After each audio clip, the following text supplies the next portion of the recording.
Well, good morning, everyone. We're going to be talking about Lithuania, obviously, because that's my thesis topic. Obviously, there's a lot more work that's gone into this than just the 20 slides that are here. So if you have questions, obviously, I can probably answer them. One thing I want to point out is that most of my sources for this presentation are official government sources, either in Lithuanian or in English. So some of the images are in Lithuanian, so I apologize initially because I could not. I requested for translations of them, and some of them just didn't get back to me on time. So some of the translations aren't there.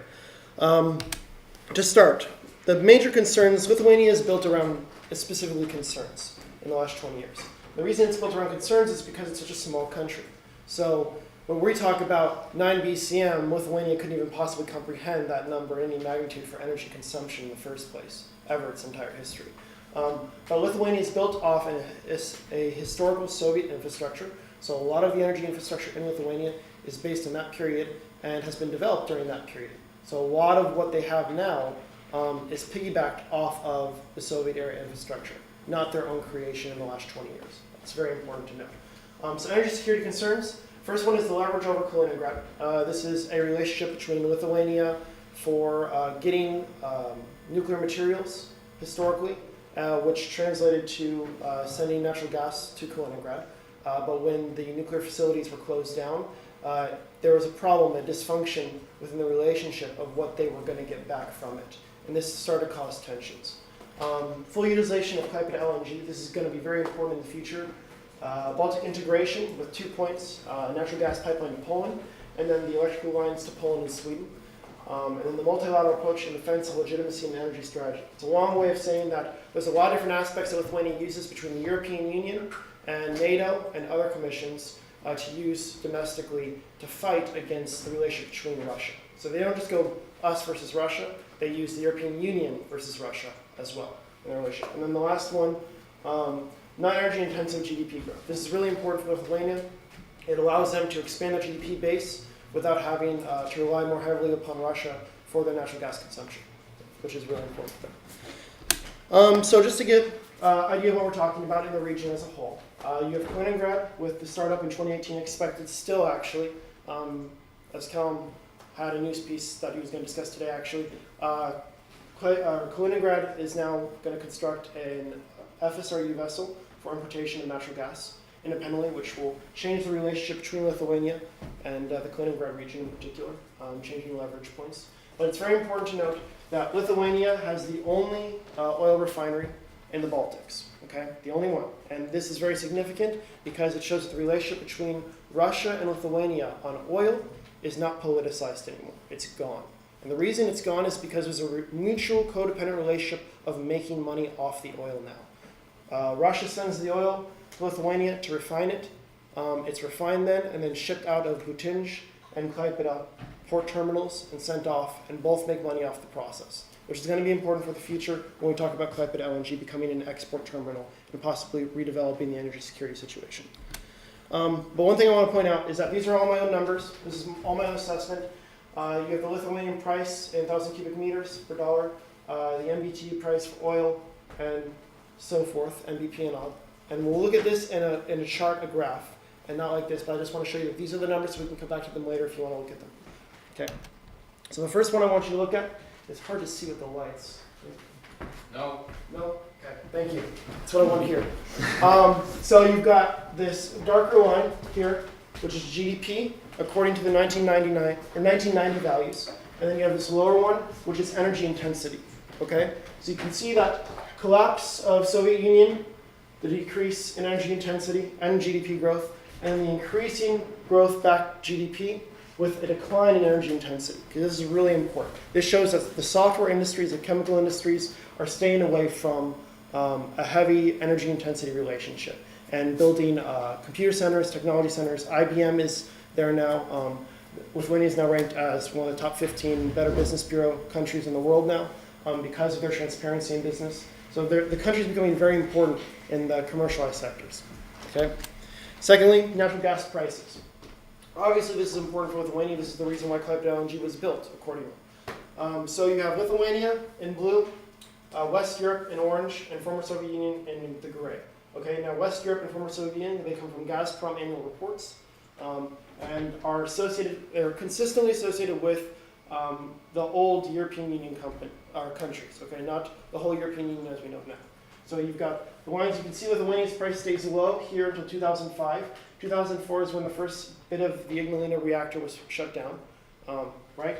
And then you can see a huge increase all the way up to 369 there, a decrease with the 2008-2009 crisis, and then a continued steady increase. Whereas you see both West Europe and the former Soviet Union are continuing to increase pretty gradually over time. Okay, but let's look at this. This is only 2013, right? Because the last numbers for these two lines only come to 2013. If we zoom out one step, add 2014 and 2015, we see something very different with the price in general moving from 2012, right? You see the decline of oil, you see the decline of Lithuanian price, and you see that as much as it looks like the trend of Lithuania is different from what's happening in West Europe and the former Soviet Union, Lithuania is actually trending much closer to the relationship of the German MBP border price and the oil price, which means that the long-term contract relationship in Lithuania has changed to something that's much more tied to the world market. And that's obviously caused a problem for them, actually. So the relationship of energy security and what they deem is important in the market principle because Klaipėda LNG is a market-based entity. Okay? It is not the piped gas coming from Russia. All right? Lithuania, as its energy balance, okay, as you can see, oil is at the top. This is gas imports. Okay, this is a million tons of oil equivalent, because that's the best number to use for the IEA, at least information. And this is exports of that oil. Okay, so you can see that after refinement, a lot of that export, whether crude or refined diesel or mazout heavy oil, depending on what it is then sent out as export, and both countries make money off it. Okay, this is going to be really important because this gas imports only exists today as, well, this is 2013 numbers, okay? So you have to understand that this line is going to change. It's going to expand, but not expand just on its own through not energy use and transport use, but it's going to expand into exports as Lithuania starts sending that LNG around to the rest of the Baltic states. Okay, so that's going to be really important too for the future of the development. For final consumption, you can see that the most important things here is residential, road, oil, residential renewables, and gas, and the non-energy use industry is gas. Okay, so this is going to be really important too for the development of the country. But you can see that there are main pillars of energy security that are important for the country, and they're consistent with the rest of the world from a dependency standpoint. Okay, Lithuania is not a unique country on the way its energy structure is. Okay, but it is unique in how it's developed its energy security strategy. So I just want to reiterate: leverage over Kaliningrad, the full utilization of Klaipėda LNG is going to be essential. Baltic integration, multilateral approach in defense and of legitimacy and energy strategy, and especially this non-energy intensive GDP growth is very important for the development of Lithuania. The breakdown of the Lithuanian energy system. This didn't come out very well because of the lighting. But the Ministry of Energy of the Republic of Lithuania. If you want to know who runs the show, that's who runs the show. Okay? It is not a person. Okay? This is really important. It is not a single person. It is not a group of people. It used to be, and then they were all arrested. So things changed pretty quickly. So what you have to understand is that because they are not a rentier state, because they are not a state that are based on the rents of oil and gas, because they have such a low intake and they have such a low transport authority on it, there was not nearly as much corruption associated with it, and it was not so tied to the way the energy network worked, like Belarus and Ukraine are two other case studies, right? So because it wasn't like that, Lithuania was able to develop independently of those issues. Okay? So Klaipėdos Nafta is the oil company. That's the main oil company, all right, when we're talking about this. Lietuvos Energia is the national energy company that covers, let's say, all the transaction and developments of political developments in the country. UAB EPSOG is the disaster of a name. That's why they made it that way, because it is associated with the Amber Grid, which is a company that has nationalized the natural gas pipeline structure. Okay, so they wanted something boring, it worked. And then Lesto, which is the electrical distribution operator. Okay, so you've got electrical, gas, overall buying and selling oil, right? Klaipėda LNG is actually associated under Klaipėdos Nafta, which is interesting, not UAB EPSOG. But the reason is because the third energy package, as we know, has to separate the operator from the transporter. right? So Amber Grid and Klaipėda LNG cannot be associated under the two links, right? Even though they are under the Ministry of Energy, okay? Just important things to note as we continue moving forward. And then Litgas is the one who operates the financial instruments for Klaipėda LNG to go to the Amber Grid. So if you're trying to get like price, don't email the Amber Grid because they're not going to tell you. And if you ask Litgas, they're going to say go to Klaipėda LNG, and then they're going to say go to Klaipėda Nafta. So it's really difficult to actually get information, which is kind of the fun part of trying to assess it. Now, with all that said, obviously the most important aspects of this business for Lithuania are integrating itself with the world markets to the best of their ability, right? For one, the gas interconnection with Poland and Lithuania. This is going to be an extremely important aspect of the business for Lithuania moving forward, and it will develop very soon. Number two, Klaipėda LNG. And I put Klaipėda LNG second, okay, because I think this is actually going to be more important than Klaipėda LNG as a terminal in the future for their own energy security themselves. Klaipėda LNG creating underground gas storage on site, not relying on the Latvian gas storage at the top, okay? And they really need this because the Latvian gas storage is still related to Gazprom. And because of the political repercussions of working with Gazprom in the past, they want to try and become independent of that completely to the best of their ability. And then the enhancement of the Latvia-Lithuania interconnection. Now, this is going to be interesting because in reality, the pipeline is large enough to deal with the needs of Latvia, Estonia, both as a whole, as it stands. It isn't an expansion project, okay? It's being called an expansion project for legal reasons, but it is not an expansion project. It is replacing the pipeline because it's so old it can't be used, okay? This is very important. It's basically on its last leg. It's got 2 years left. So this project needs to be done in the next 2 years, or they're going to have some serious problems. And that's an iffy figure because they don't know when it's actually going to stop working, frankly. Okay. So Klaipėda LNG, the gas interconnection, Latvia relationship, underground gas storage. Okay. Now I wanted to reiterate one point that I made previously, and I haven't talked about this yet because it's a little bit complicated to discuss as an assessment. But hardware base for NATO. Okay. This is actually extremely important for Lithuania. It's important for two reasons. Militarily, showing that they're a buffer for the West against Russia, really playing up that political stance. But number two, because it leads to more hydrocarbon storage areas. NATO pays for the building of underground gas storage in most cases, okay, if they have bases nearby. So there's an incentive, essentially, for Lithuania to let NATO in more heavily and to let them use the base near that site, okay? And what have you noticed in the last 3 months? Lithuania has allowed the US military and NATO to start building a base there for the future development and use of Lithuania, okay? This is extremely important. So the underground gas storage is going to probably be built by NATO. We're not probably going to hear much about it anymore because it's now, instead of a commercial project, it's a security project, okay? And then just to get an idea of the rates, all right? So consumption by sector for 2012, you have electrical and heat is this big section. You have industry as this section, okay? So even today, even though they've decreased their total GDP intensity by so much, right? It's still industry-based and residential-based, okay? Transport authority is in here, the red, okay? So you can see the development. Transport is not essential. And the way that Lithuania relies on its energy security strategy is not based on oil, because most of that is used relationally with Russia for export and to make money off of, not for consumption, right? So oil is not a high consumer. It's gas, mainly, and electricity historically, with that being much higher now because of the nuclear reactors being shut down, which makes it difficult because natural gas has become such a political tool. And then because you need to understand one other aspect of this is that every national grid, every TSO that's switching over in the third energy package is stopping using any other term but megawatt hours for their numbers, okay? So when you're looking and assessing your information, notice that megawatt hours is the new term that's being used, and so you need to be able to translate megawatt hours to whatever other numbers were historically, okay? So one of the things that I did was, I think dollar per MMBTU, British thermal units, is the best way to translate that over effectively.